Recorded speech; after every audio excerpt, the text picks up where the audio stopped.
mothers are literally the worst parents on the entire planet. That's the first thing. And statistics back that. So over 70% of young men that grow up under a single mother in particular, end up in prison. And because the reason why so many of us are messed up is because we were all, or most of us were raised by women, which are the worst parents on the entire planet, statistical wise. Oh boy. I don't know about y'all, but I am skeptical of a dude who is wearing janky-ass transition sunglasses indoors while he says something as outrageous as, single mothers are the worst parents on the planet. Without questioning, I don't know, how women became single mothers in the first place, and also saying something like, that's just the fact, statistical-wise. Not really inspiring a whole lot of confidence in the validity of his argument. But just in case you're not convinced that this isn't the biggest pile of horseshit, let me really take a moment to eviscerate this argument for all of you. So first, let's get into the basics before we even get to the numbers. I guarantee you that the type of dudes who go off about single mothers being terrible hold two core beliefs. The first is that women are responsible for getting themselves pregnant.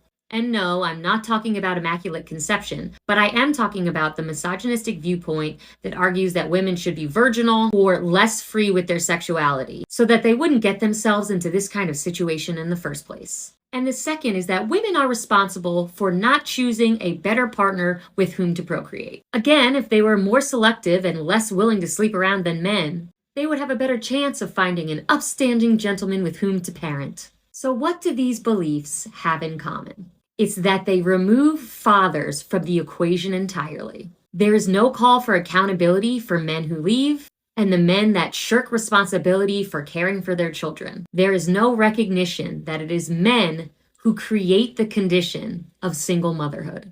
And because we've grown up in a patriarchal, sexist society that is rooted in the idea that child rearing is fundamentally the woman's sphere and that most women are to blame for men's bad behavior, that we are so quick to place the burden on single mothers here. It's why we more often say single mother instead of absent father or fatherless family. It's why a woman in Texas was indicted by a grand jury in the deaths of her two daughters because she let them get in the car with their father, who later crashed and killed them and was found to be under the influence of alcohol. And it's automatically why we think every serial killer does what they do. Charles Manson's mom didn't love him enough, so he created a cult and went on a killing spree. No sympathy for Mommy Dearest, who was a 15-year-old child that got impregnated by a 24-year-old man, who lied about being a colonel in the army and then said he had to leave for army business but never returned.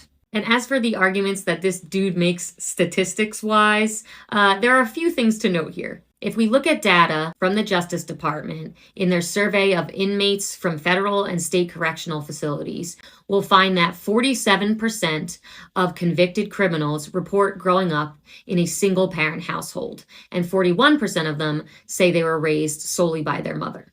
And that's a far cry from 70+%. According to the U.S. Census Bureau, there are over 13.5 million single parents raising over 21 million children in this country. 80% of those parents are mothers. So because mothers are doing the majority of the child rearing, they're overrepresented when we try to study these patterns. Of course, there will be more children raised by single mothers who are convicted criminals because there are more children raised by single mothers, period. And if we look at results from longitudinal historical analyses, what we find is that a sizable portion for criminality can be attributed to other factors like low parent education, racial inequality, and poverty. Single moms are one of the most disadvantaged groups in the US. 30% live below the poverty line. You could also point out that 99% of criminals drank apple juice as a kid. But we wouldn't be up in arms about removing apple juice from kids' diets, because apple juice doesn't have the same negative cultural narrative around it that single motherhood does. And we should note that not only do men like to peddle this narrative to serve their own ends and further misogyny, but Republican lawmakers and religious zealots love it too, because it helps push GOP stories about welfare queens and restricting access to public safety nets, to help maintain systemic racial inequality and feed the prison industrial complex. And it's let the nutty Christians talk about how the key to solving all problems is a return to traditional family values, where the woman stayed at home and the man was the breadwinner. And gay and trans people are either treated like criminals or animals, or like they don't exist at all. So don't let people spouting this garbage go unchecked, y'all.